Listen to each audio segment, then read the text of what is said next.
with a barbed wire fence around it. America, which used to be the place of promise, come here, play by the rules. But you go, oh yeah, but the rules are you got to come in legally. But we make it very difficult to come in, especially if you don't speak English. Play by the rules. Live for your family. Build the world, the American dream. Well, the American dream is for people in other countries. And now it's wrong for a person that lives in some hellish country somewhere else, run by a dictatorship, to want to come to the United States and live and make a their family, who are willing to do anything to get here. They're the kind of people we want in America. A person that risks their life, their liberty, whatever little possessions they have, to come here. Yes, to cross illegally. Why don't you fucking try to enter some other country, American, and see just how difficult it is to be a legal immigrant. You know what? And also, here we go with all the Jesus lovers. Well, it's right to love Jesus, but guess what Jesus was? Jesus was and is the greatest empath that ever lived and died, and certainly was reborn. He was an empath. E-M-P-A-T-H.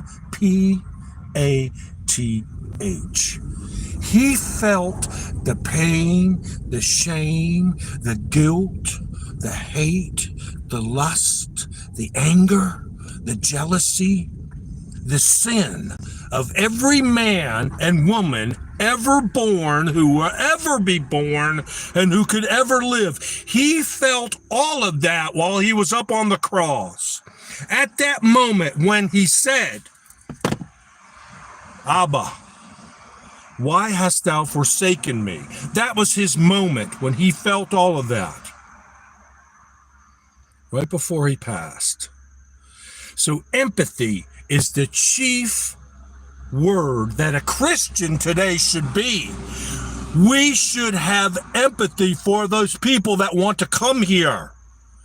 The golden city on a hill, which now has a barbed wire fence with armed guards around it. If you're brown, if you speak Spanish, if you come from some shithole, we don't want you, according to these people. Fake Christians.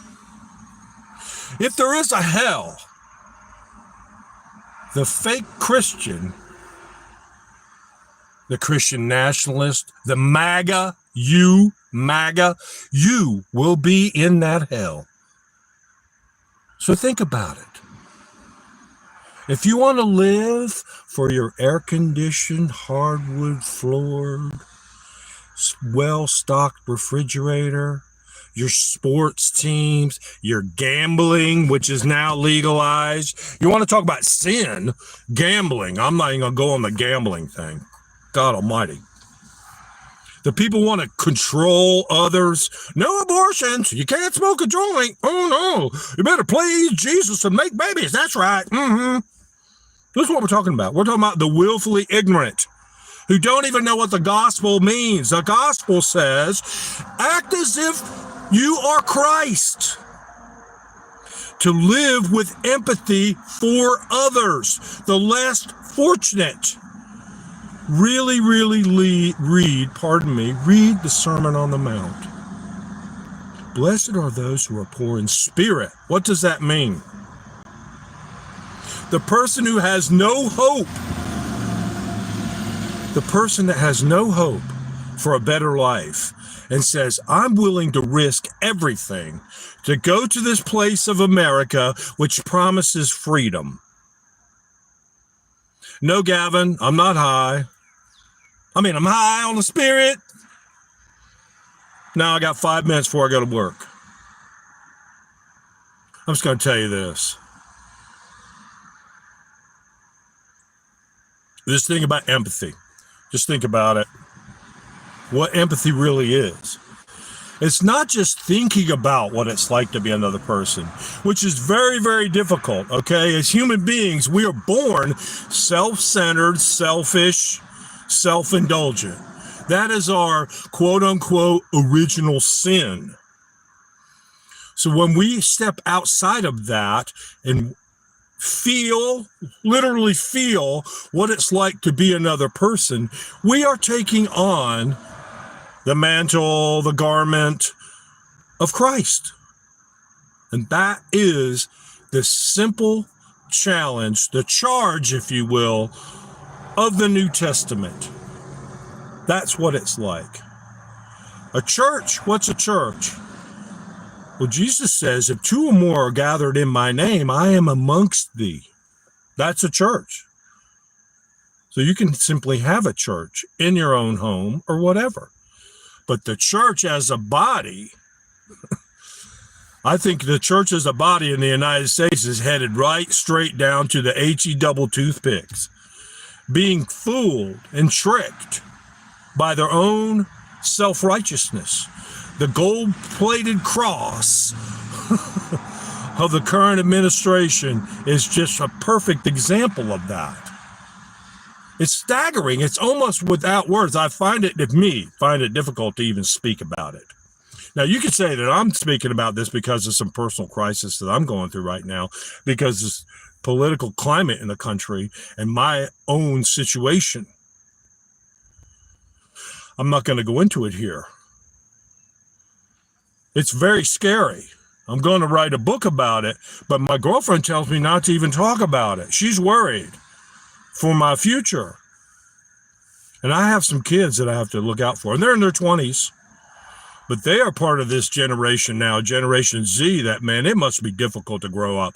Now, having had their high school years stolen by COVID and the overreaction of the government at the time, listen, vaccines were a good thing. Masks, I don't know. That was about being empathetic, though. If you really think about it, if you're willing to really think about it, MAGAs, to put on a mask and the chance that you, who might have natural immunity, wouldn't spread the disease, isn't that Christ-like? That's right. He did pay the price. Christ did. He even did it willingly. Well, what makes him so beautifully, ultimately human? There's two moments in the gospel which indicated Christ's humanness. When he was in the garden and he prayed and he said, Father, take this cup from me, right? He was being human. That was his humanness, right? That's you and me. We're there. The cup is there. Christ knows what the cup means. And he says, just take this cup, Lord. At first he says, I'm not worthy, right? He's trying to get out of it. And then when he's hanging on the cross and he says, Abba, why hast thou forsaken me, right? That was his moment of human doubt. That's how we know that Christ was a man when he did that. That was gorgeous. So today, I'm going to let this go. My point is this. There's no such thing as an illegal immigrant.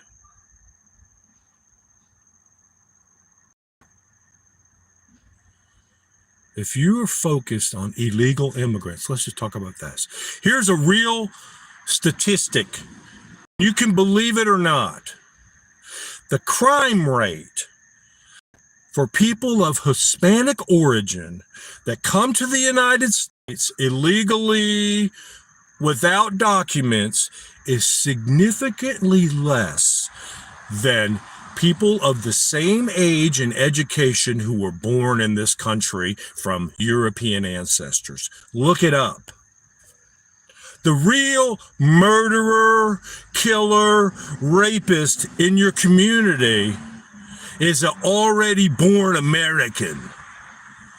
Look that up. So if you have to have a bad guy, that's your bad guy. Not the brown man and woman. Can you imagine being a pregnant woman swimming across the fucking Rio Grande in the hopes that you can come to the United States and have your child grow up where he doesn't have to join a fucking cartel? Could you even possibly imagine what that's like, you selfish fucks? Can you even just imagine what that must be like? I don't think you can do it. Because we live in a country of bounty. just, I mean, it's staggering. The, I, how greedy we are, how spoiled. When I say we, I was born in 1963, the last years of the boomers. We are spoiled. You don't even know what it's like until you go to another country. And I'm not just talking about tourism. I remember when I was in India, and I had gone there for different reasons, and I was there about a month, and I traveled around. And this is my story. I got to go to work. So I was walking on the beach in Goa, and this was during the hurricane season or storm season. I was walking on the beach, and there was a guy throwing this fishing rig into the water and trying to get some fish. But it was real rough, you know. The water there on the Goa is very similar to what Myrtle Beach would be when it's chill.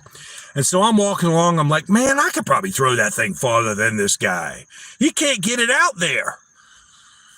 And so I was watching this, and I said, man, I wonder if he'll let me throw it. So when I went up there, and I said, and almost everybody in India speaks a little bit about English. And so I was trying to gesture to him to throw this thing. Let me throw it. Let me throw it. And then he was like, no, no, no, no, no, no. And then I looked, and there was a dude walking along the beach towards me. And this guy looked like the classic guru. Gorgeous, dark, black hair, full beard, lit up face, in his 20s, right? And he's laughing from 100 yards away. He's laughing at me. And he comes all the way up there, and he says, brother, bro, whatever, leave that guy alone, man. He's just not going to let you touch that thing. I said, all right, what's happening? So he and I were talking along. We just started walking and hanging out. We spent the next couple of weeks together. I'll tell you the story about golfing. But anyway, I said, man, why wouldn't he let me toss that? And he said, you don't seem to understand. That fishing rig is his family's sole possession, probably. That's it. Nothing else. He probably inherited that thing from someone down the line. And all it was a piece of wood with line around it and this bait that they had fashioned that worked. And he said, what are they trying to catch? He said, it's kind of like a flounder, and you drag it along the bottom. He said, he's not going to let you touch it.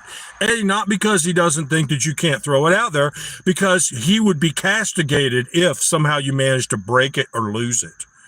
And I couldn't even wrap my mind around that. That was the family's sole possession. And here I was, the arrogant American who knows every fucking thing. I'm going to help this guy out by throwing it 10 feet further than him.